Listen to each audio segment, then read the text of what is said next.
ರಾತ್ರಿ ಸುರಿದ ಮಳೆಗೆ ಮನೆಗೆ ನುಗ್ಗಿದ ನೀರು. ಬೆಂಗಳೂರು ಗ್ರಾಮಾಂತರ ಜಿಲ್ಲೆ ದೊಡ್ಡಬಳ್ಳಾಪುರ ತಾಲೂಕಿನ ಅಜ್ಜನಕಟ್ಟೆಯಲ್ಲಿ ನಡೆದಿರುವ ಘಟನೆ. ರಾತ್ರಿ ಸುರಿದ ಮಳೆಯಿಂದಾಗಿ ಇಡೀ ಗ್ರಾಮವೇ ಜಲಾವೃತಗೊಂಡು ಮನೆಗಳಿಗೆ ನೀರು ನುಗ್ಗಿದ ಪರಿಣಾಮ ಜನಜೀವನ ಅಸ್ತವ್ಯಸ್ತಗೊಂಡಿದೆ. ಈ ಒಂದು ಅಜ್ಜನಕಟ್ಟೆ ಗ್ರಾಮದಲ್ಲಿ 20ಕ್ಕೂ ಹೆಚ್ಚು ದಲಿತ ಕುಟುಂಬಗಳು ವಾಸವಿರುವ ಕಾಲೋನಿ ಇದಾಗಿದ್ದು, ಜಲ ದಿಗ್ಬಂಧನದಿಂದ ಗ್ರಾಮಸ್ಥರೆಲ್ಲ ಭಯದಿಂದ ಕಾಲ ಕಳೆಯುವಂತಾಗಿದೆ. ಶಾಲೆಗಳಿಗೆ ತೆರಳಲು ಪರದಾಡುತ್ತಿರುವ ಮಕ್ಕಳು ಒಂದೆಡೆಯಾದರೆ, ವೃದ್ಧರು, ಗರ್ಭಿಣಿಯರು ಕೆಸರಿನ ಗುಂಡಿಗಳಿಗೆ ಬೀಳುವ ಆತಂಕದಲ್ಲಿಯೇ ಓಡಾಡುತ್ತಿದ್ದಾರೆ. ಇನ್ನು ಗ್ರಾಮಕ್ಕೆ ಎಮರ್ಜೆನ್ಸಿ ಅಂತ ಆಂಬ್ಯುಲೆನ್ಸ್ ಕೂಡ ಬರಲು ಸಾಧ್ಯವಾಗದಷ್ಟು ಹದಗೆಟ್ಟಿದೆ. ಮಳೆಯ ಅವಾಂತರದಿಂದಾಗಿ ಹಾವುಗಳು, ಚೇಳುಗಳು ಮನೆಗೆ ನುಗ್ಗುವ ಭೀತಿಯಲ್ಲಿ ಗ್ರಾಮಸ್ಥರಿದ್ದಾರೆ. ಅಧಿಕಾರಿಗಳ ನಿರ್ಲಕ್ಷ್ಯವೇ ಇದಕ್ಕೆಲ್ಲ ಕಾರಣ ಎಂದು ದಲಿತ ಕಾಲೋನಿಯ ಗ್ರಾಮಸ್ಥರು ಆರೋಪ ಮಾಡುತ್ತಿದ್ದಾರೆ. 50 ವರ್ಷದಿಂದ ಇಲ್ಲಿ ದಲಿತರು ವಾಸವಾಗಿದ್ದೀವಿ.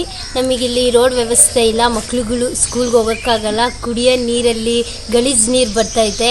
ಸೊಳ್ಳೆ ಎಲ್ಲ ನೀರಲ್ಲಿ ಕುತ್ಕೊಂಡು ಮಕ್ಕಳು ಸ್ಕೂಲ್ಗೆ ಹೋಗೋಕ್ಕೆ ಅತಿ ಹೆಚ್ಚು ಅಬ್ಸೆಂಟ್ ಆಗ್ತಾರೆ. ಸ್ಕೂಲ್ಗೆ ಹೋಗೋಕ್ಕೆ ಸೊಳ್ಳೆ ಎಲ್ಲ ಕುತ್ಕೊಂಡು ಮಕ್ಳಿಗೆ ಹುಷಾರಿಲ್ದಂಗೆ ಆಗ್ತೈತೆ.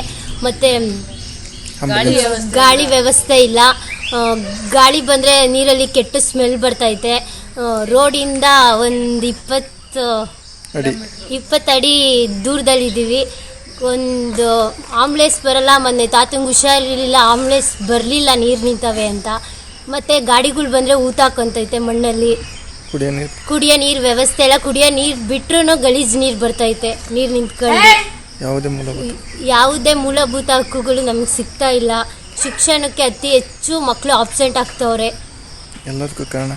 ಎಲ್ಲದಕ್ಕೂ ಕಾರಣ ಇಲ್ಲಿ ನೀರು ನಿಂತ್ಕೊಂಡು, ಮತ್ತೆ ರೋಡ್ ಇಲ್ಲ,